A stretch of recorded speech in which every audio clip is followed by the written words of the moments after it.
Hello and welcome to another video review. This is Medal of Honor Heroes 2 for PlayStation Portable and Wii. What you're seeing here is the Wii version.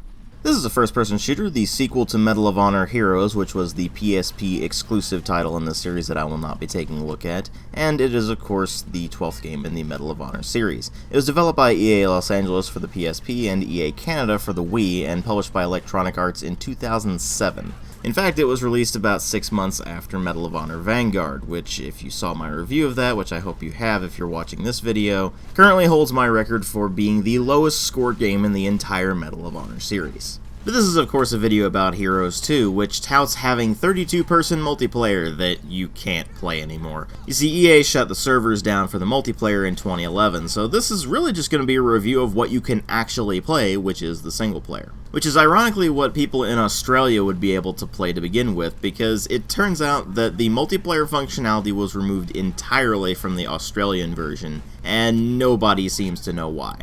But here's the thing. First, you have to keep in mind that this is basically a port of a PSP game, so they were working with some really stringent limitations on the handheld system, and when you go to the Wii, it's not really much better.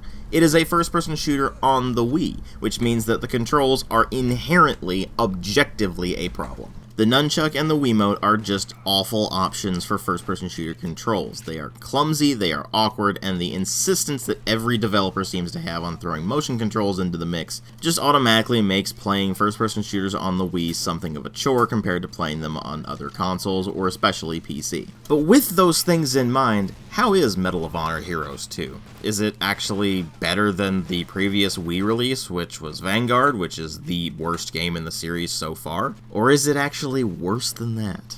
Let's go ahead and delve into this thing and find out. Well, as far as presentation goes, it's hard to believe this was released the same year as Medal of Honor Vanguard because it looks considerably better and runs considerably better. You do still have an awful lot of reuse of animations in particular from previous Medal of Honor games, specifically Medal of Honor European Assault, but it does have updated models and especially updated textures that look considerably better than what you saw in Vanguard and of course in European Assault. And the fact that the game runs at an actually decent frame rate as opposed to slowing down to a crawl all the time really does help things out quite a bit in the long run. That said, the game does still suffer from being braun und grau und realistisch, which was of course in vogue at that time, but it was downright exhausting even in 2007. Now of course I am cutting the visuals a bit of slack here because this is a port of a PSP game, so I wasn't really expecting too much from the visuals, but they actually still ended up doing a pretty good job with them. At least as well as they can do on the Wii, because the Wii was pretty underpowered even in 2007. Now it's certainly not impressive even for 2007, because by that point both of the other consoles had come out, the PS3 and the Xbox 360, and they just straight up look better than this. But if you take it in comparison to other Wii first-person shooters, it looks about par for the course. Of course, that means it hasn't aged particularly well either. I mean, it has been about a decade since this game was released, so it's definitely looking rather dated these days. The sound design, on the other hand, has a bit less to worry about, because they have some actually pretty decent sound effects. Some of the weapon sounds are relatively beefy, but others not so much. It's certainly not the level of consistency you saw with the likes of Medal of Honor European Assault. But I do applaud them for actually going in and changing up the sounds so that not all of them are just straight up ripped from previous Medal of Honor games. That's pretty nice. It's also nice that the soundtrack is original this time around instead of being ripped from a bunch of different Medal of Honor games all slapped into one title without any rhyme or reason to it. I mean, sure, the music is pretty standard World War II generic FPS fare, but other than that, at least it's original compared to the previous games in the series. But of course, since it's fairly generic World War II FPS music, it ends up just bleeding together with any of the other Medal of Honor soundtracks, which is not a particularly good thing.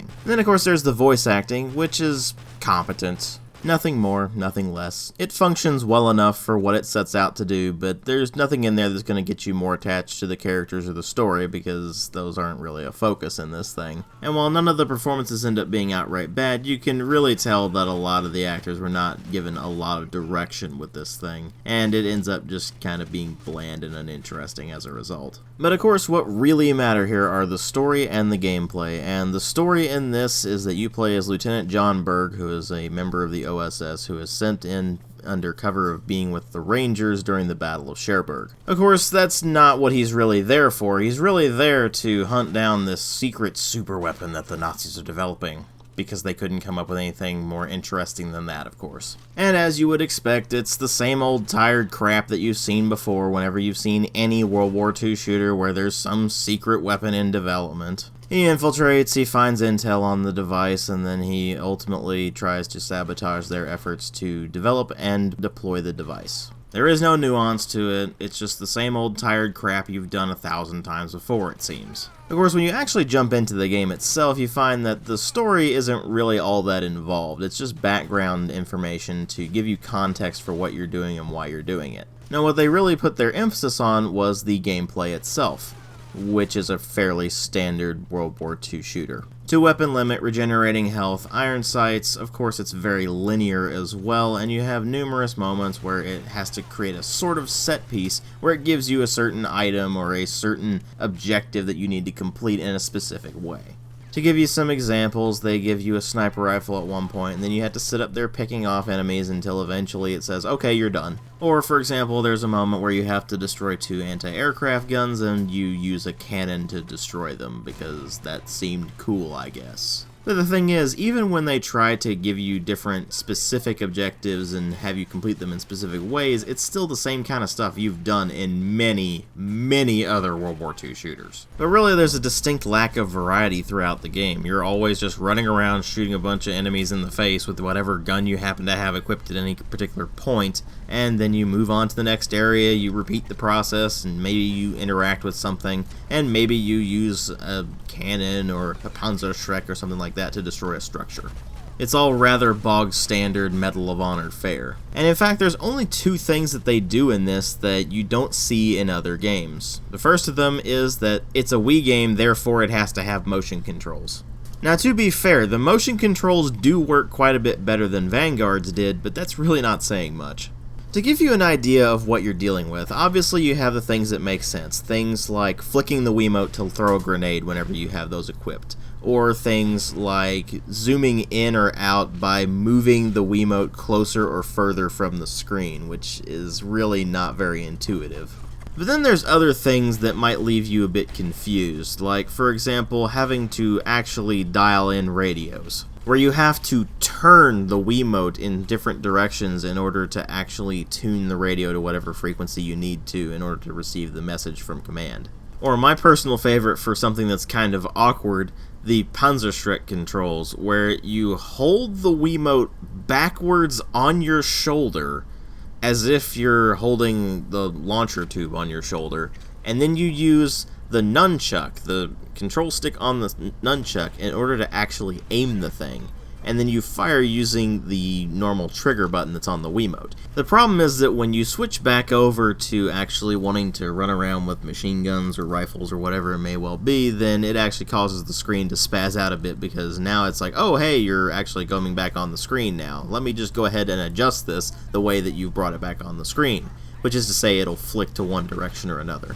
Of course, that brings up the inherent problems of trying to control an FPS on the Wii, where you're relying on the sensor bar rather than any sort of precise input. And while it's certainly quite a bit more playable than Medal of Honor Vanguard, that really wasn't saying much. So you can still aim, you can still move relatively well. It's just that whenever you start to get to the edges of where the sensor bar is reading, then it will start messing up your aim, and of course you'll have all kinds of problems from that. The Wiimote and nunchuck setup is just not a good setup for a first-person shooter, even though it seems like it might be on paper. And especially when you start to throw in a bunch of weird motion controls, things just start to get really messy, and it outright becomes a chore to play just because of the controls.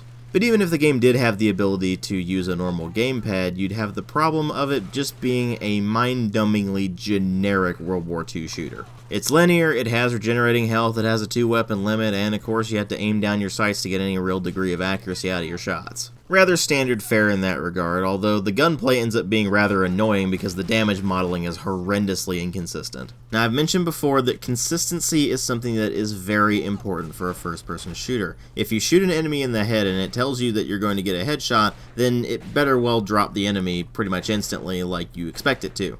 Except a lot of times it won't do anything, or it'll count as a body shot. Similarly, I've even managed to hit enemies when I wasn't aiming at them. If my sights weren't actually on the enemy, but they were somewhere in their vicinity, then it would still hit them. I'm guessing that would be some aim assist that's thrown into the mix, Because the alternative there is that the hitboxes are messed up, which actually would make a lot more sense. So it does get pretty irritating when you're trying to deal with enemies, and some of them go down in 1 or 2 hits, and others take half a mag to actually drop, and there's no discernible reason why. Even worse, they managed to screw up the shotgun again. This time it does the right amount of damage that you would expect, but it is so incredibly slow to cycle. That, coupled with its short range, just makes it a chore to use, so you'll probably end up switching that out for something that's a bit longer ranged. In fact, I found that my go-to weapon pretty much the entire game was the MP40, simply because ammo was plentiful and there weren't really all that many downsides to it.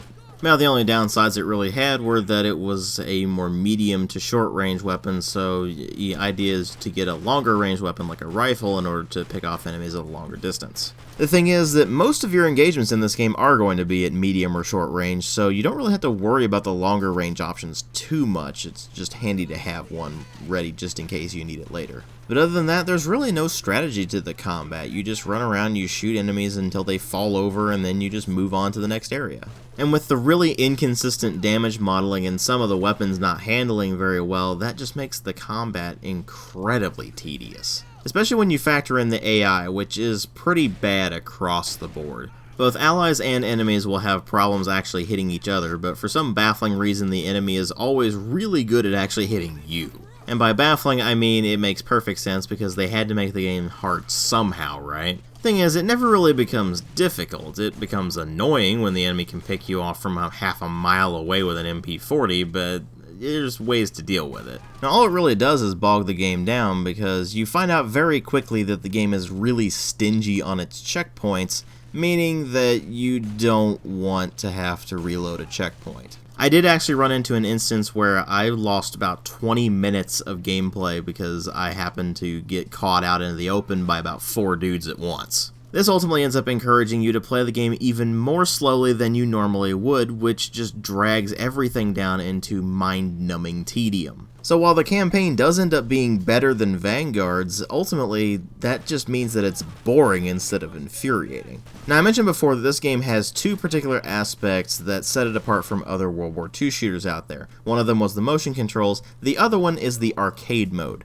which is just a rail shooter. You have no control over your movement in this mode, but you can shoot at things, you can reload your gun, and of course you can shoot various health packs in order to replenish your health if you need to. It's a really simple mode that plays pretty much exactly as you would expect a rail shooter to play. The thing is, it doesn't really do anything different or interesting with the gameplay. Instead, it requires you to unlock the missions that you can go on by actually finishing levels in the campaign, and then you can play them in the arcade mode. So I guess if you want a shooting gallery, then you can just hop into the arcade mode, and it's a really simplistic rail shooter that doesn't do anything fancy, it doesn't really have any gimmicks, it's just kind of bland and uninteresting. The thing is that when you're playing one of the arcade levels, it actually is exactly in the same sequence as the actual mission is in the campaign. You will be going through the exact same area that you've gone through in the campaign, it's just that it's a shooting gallery now instead of a mobile shooting gallery. So the implementation is quite lazy, and in addition to the whole thing being kind of bland and uninteresting, it ends up just being kind of boring as well.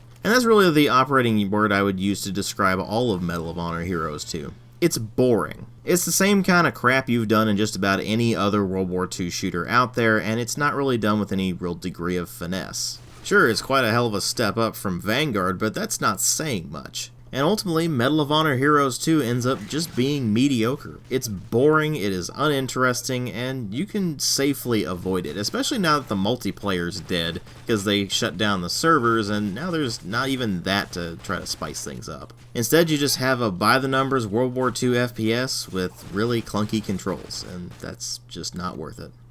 I give it a 2 out of 5. Thanks for watching.